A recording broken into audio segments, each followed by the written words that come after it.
Hey everyone, welcome to tonight's recording of part of my meal prep. Many of you have been following along with me on social media as I've been sharing my food prep journey, and it's usually just been with pictures and just sharing recipes online, but it's kind of advancing to a point where people have been requesting and wanting a little bit more. They need a little bit more guidance, and so I decided to put together some videos and start sharing videos of some of the things that I prep and how I go about doing it and how I kind of make my time efficient and create nutritious and delicious things for me to eat all week long while I'm busy with work. So tonight we're going to be making some energy bites, and they're super easy. They're popular. They seem to be everywhere, and they're just like really easy to make and really easy to keep super healthy. So we're going to add some protein in them. I'm usually looking to add some protein to everything that I make, just so that we can make sure that we're able to build that muscle when we get into the gym. That's a huge priority for most of us. So tonight we're going to be making a protein energy bite.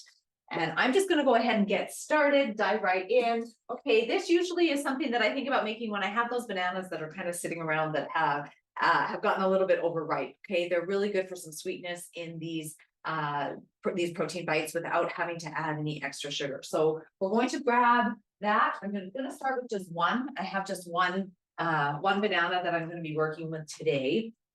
And I'm just going to go ahead and peel that and mash that up into this bowl here.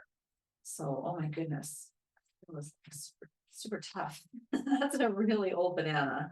Okay, so we're just going to throw that into the bowl there. And then I'm just going to grab a fork. This is all just made by hand. I don't need any fancy equipment for this.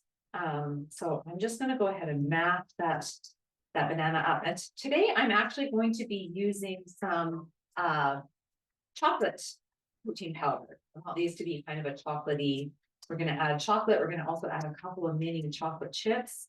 So go ahead, and I mashed that banana all up. And now I'm going to grab a couple of my other ingredients. I'm going to grab some chocolate protein powder. I'm going to grab some mini chocolate chips, and also going to grab some coconut.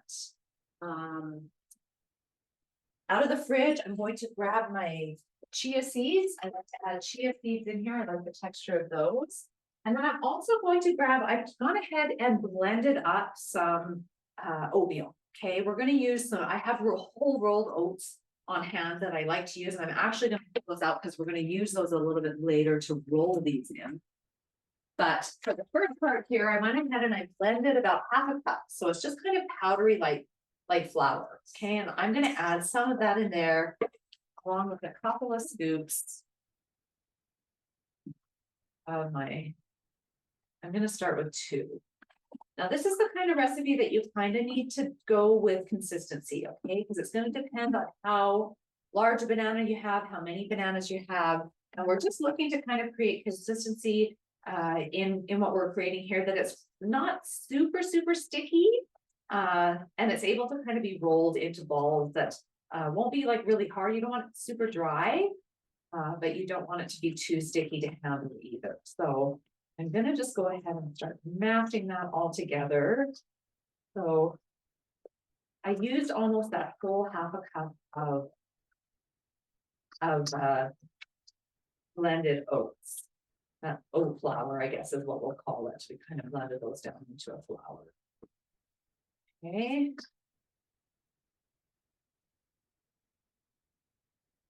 You can see that's just starting to come together kind of nicely. Okay.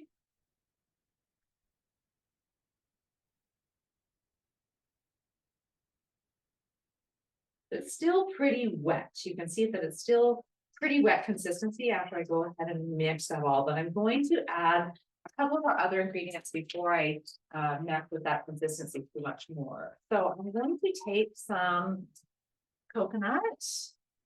I'm just going to start with this. I'll probably just add a 1/4 cup of flaked coconut into that.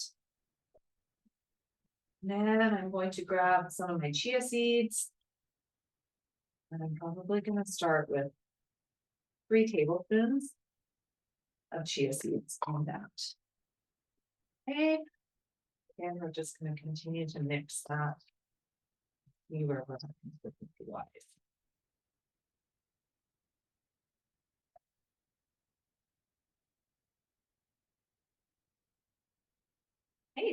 starting to come together to make sure things are nice and mixed.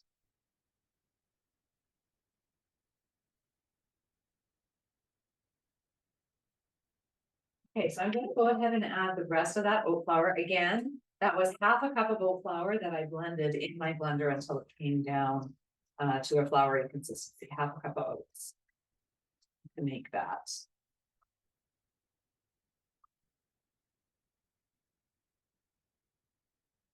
Okay, and I'm going to go ahead and toss one more scoop of protein powder into here just to up my protein and to kind of get it a little bit better consistency. I'm also at this time going to add a couple of tablespoons of mini chocolate chips. I really love working with the mini chocolate chips because I feel like you get more chocolate chips per bite. Okay, for if you use the bigger chocolate chips, you can still scoop in the same amount of calories, but this will give you more little chips throughout all of those. So I'm going to add 2 tablespoons of that, and each tablespoon is only 80 calories. Okay, so when we end up dividing this into our bites later on, it actually doesn't end up adding that much in the calorie content when we divide it among the 8 or 10 energy bites that we're going to get out of this. Okay, so again, I'm just going to go ahead and keep mixing that. And then we'll just about be ready to roll those out.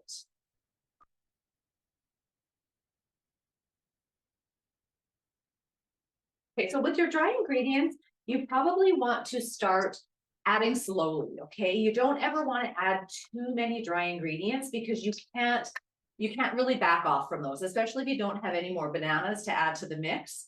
So add your dry ingredients slowly, a little bit of a time, mix it all together and make sure you get to a consistency.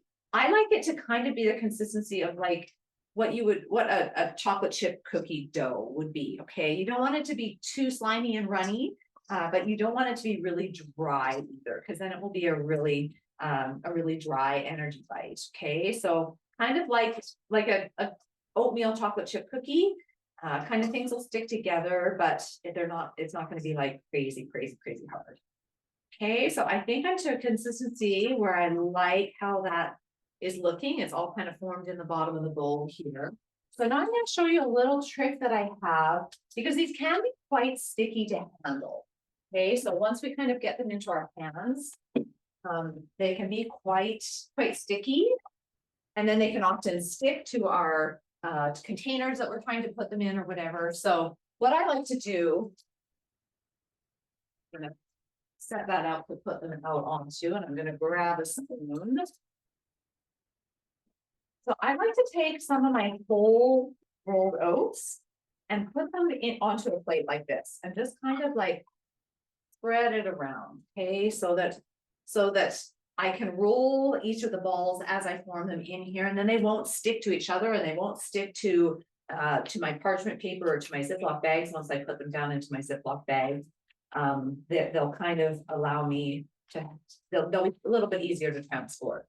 So what I'm going to do is I'm just going to take just a rounded tablespoon, and I'm just going to roll that into a ball. And then what I'm going to do is I'm going to drop it down into those oats and kind of cover it with the oats. And that allows me to then roll it to a really nice shaped ball.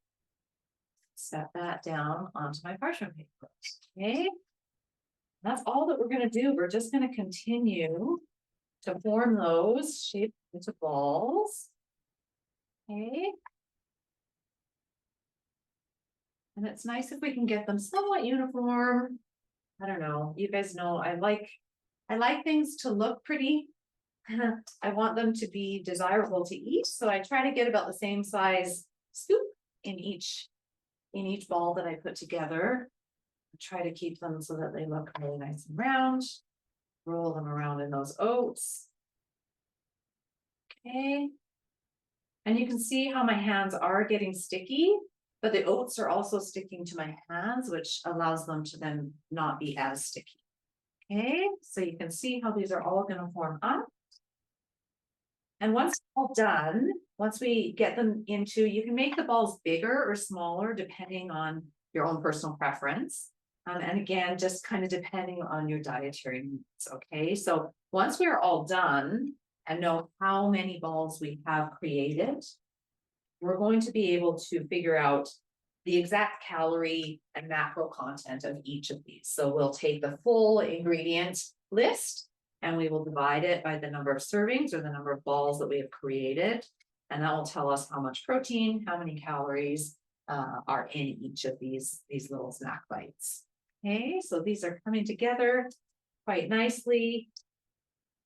These work really well with vanilla protein powder as well. Doesn't have to be chocolate. You can use what you have on hand and just whatever brand. I'm not a huge proponent of recommending one brand of protein powder over another. But I will tell you to make sure, it's really important that you make sure that you're getting kind of a good calorie to protein ratio. That is one thing that I always recommend that people look at. Okay, so if we are spending, think of it as like a money budget. If we are spending 150 calories on something, we want to make sure that there's a good return of protein in that 150 calories because we only have so many calories a day to eat. And we are looking to kind of maximize the protein that we can get from those calories. So my recommendation is usually to look for something probably between 120 and 190 calories per scoop of protein. And in that scoop of protein, I would recommend that you have probably 23 to 30 grams of protein in that calorie allotment. I feel like that's a good bang for my buck. It tells me that there's not too many extra things floating around in that protein that I don't want, extra calories, extra bulkers. I'm not looking for that. I'm looking for a pretty much clean, easy protein source that kind of is basically just the protein and a little bit of flavor. We want it to taste good. This chocolate one that I use is really yummy. Tastes good on its own, and it tastes good as I mix it into different recipes as well. So probably gonna get two more bowls out of this. So what do I have here? 8, probably looking at a 10 or 11 energy bite balls here. And after I'm done with these, I'm going to put them in the fridge. They will harden up a little bit. They're quite soft still right now, and they will harden up a little bit in the fridge. And once they've kind of hardened up a bit on the parchment paper, I am going to go ahead and put them into probably servings of 2 in little snack size Ziploc bags. Then they're easy enough to like throw in my lunch. They're easy enough to kind of grab and go.